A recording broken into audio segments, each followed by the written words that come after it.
Welcome to the podcast. If you'd like to listen to an ad-free version of this episode and all of our episodes, then search True Crime Today Premium Plus on Apple Podcasts and press subscribe. That's our premium channel where all of our ad-free and advanced episodes live, all in one place. True Crime Today Premium Plus. Search it on Apple Podcasts and press subscribe. Even try it for 3 days free. Where the line between neighbor and nightmare is razor thin. Welcome to Hidden Killers with Tony Bruschi, featuring former prosecutor and defense attorney Eric Faddis. If you were Diddy's attorney, the birthday video that came out, would you have recommended that he put that out? Or would you have said, nah, this might backfire at some point in time? I'd be recommending that he do something within that context. Uh-huh. You know, I'm not sure that the birthday video with the family was the most well executed, and I'm not sure it had really the impact that they wanted. But he's got to do something. He's got to try and change, or at least some people's minds in terms of how they are viewing this case. Because if it's 98% negative, that percentage is going to carry over into the jury pool. And so, on the other hand, he can't manipulate prospective jurors, so it's kind of a delicate dance that he has to try and do. I mean, is there any way of getting back on any of this? I mean, I know it's like kicking and scratching, it seems. I just don't know that there is any path for him at this point, unless you had every accuser that came out and said, oh, sorry, it was another person, we made a mistake. Clearly that's not going to happen.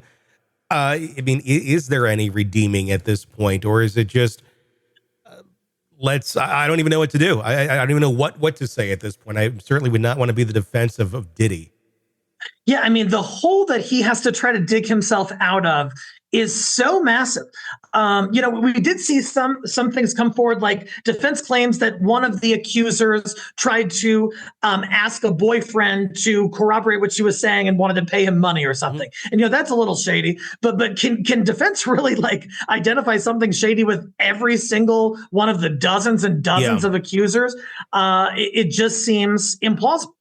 And that's a key thing in this, because you have dozens and dozens and dozens, that we're getting into the hundreds actually, of accusations coming against him from various people. How do you dig into each one of those? Because they got to really walk a fine line here and not look like they're victim blaming or just completely dismissing someone's allegations.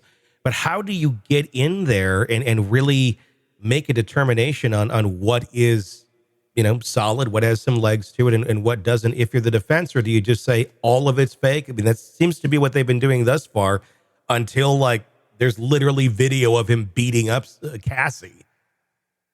Yeah, as we get further along in this case, his attorneys, his legal team, his investigators are going to have to get down to the nitty gritty and really look into the backgrounds of these folks. Like I said, they were able to identify a credibility issue with at least one accuser.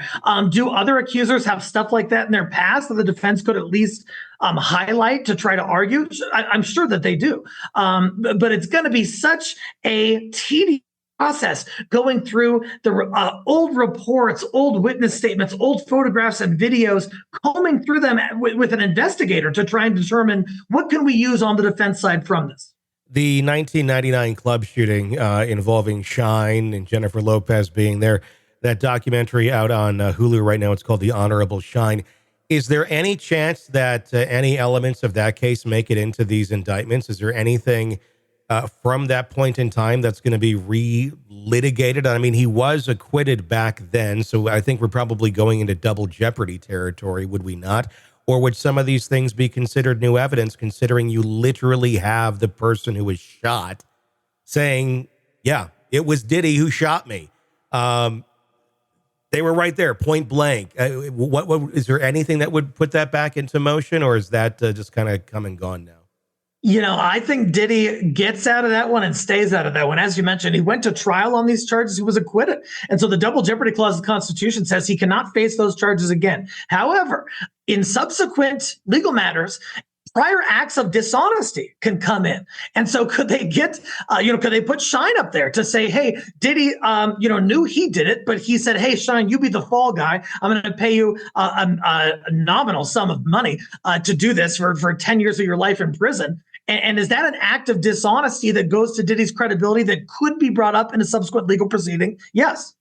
Are you surprised that they haven't, the defense of Diddy hasn't had some more positive things to bring to the table? I mean, for like 30 years, he was out there. He was a major pop icon in pop culture around the world. And was very big on philanthropy and all of that. I mean, all on the surface to curate that image.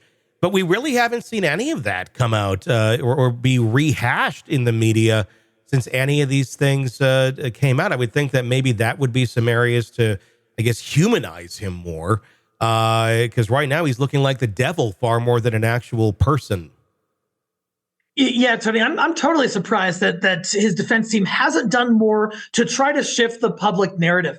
One thing they came out with that I thought was a complete misfire is they say, oh, the Cassie video, that wasn't a freak off. That was just, my client horribly assaulting his then female spouse. That doesn't gain you a ton of points. I'm just surprised that they haven't talked about his philanthropy, that they haven't called in some favors. I'm sure there are folks who owe him in some form or another. And I'm surprised he hasn't said, hey, Meek Mill, or hey, somebody, make a public statement in support of me, or maybe they have and they just couldn't find anyone. Well, I mean, it just feels completely tone deaf when you hear them arguing about the video saying, oh, it was gotten by ill means or it was edited. I mean, any way you edit that thing, it is what it is. You're not going to like somehow edit this thing. And in the original edit, he's not beating the shit out of Cassie. It's there. It just seems rather ludicrous to even bring that to the table publicly as an argument of technicalities.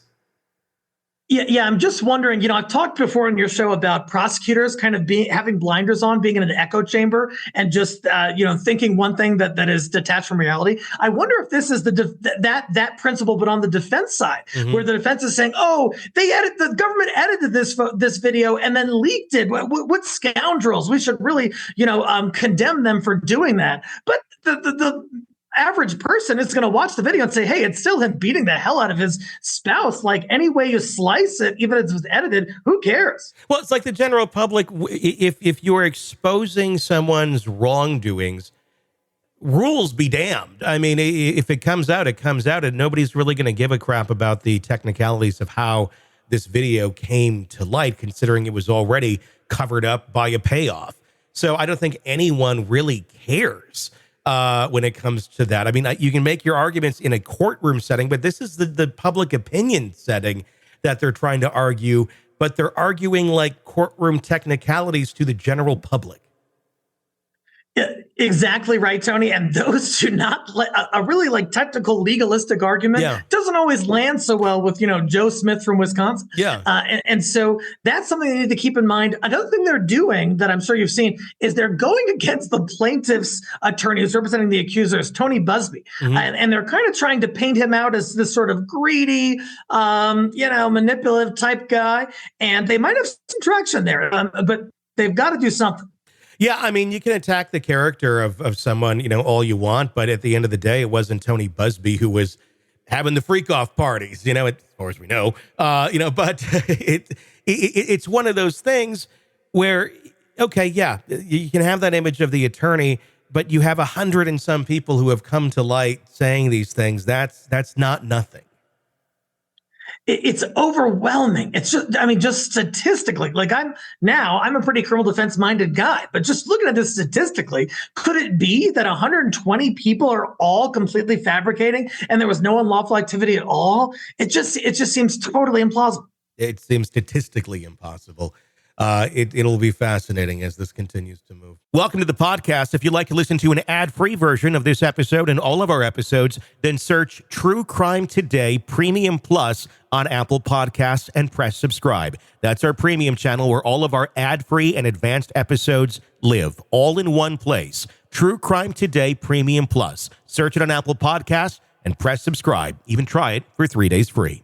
You're neck deep in a dark, twisted tale, and just as the tension peaks, bam, a commercial about some miracle diet pill breaks the spell.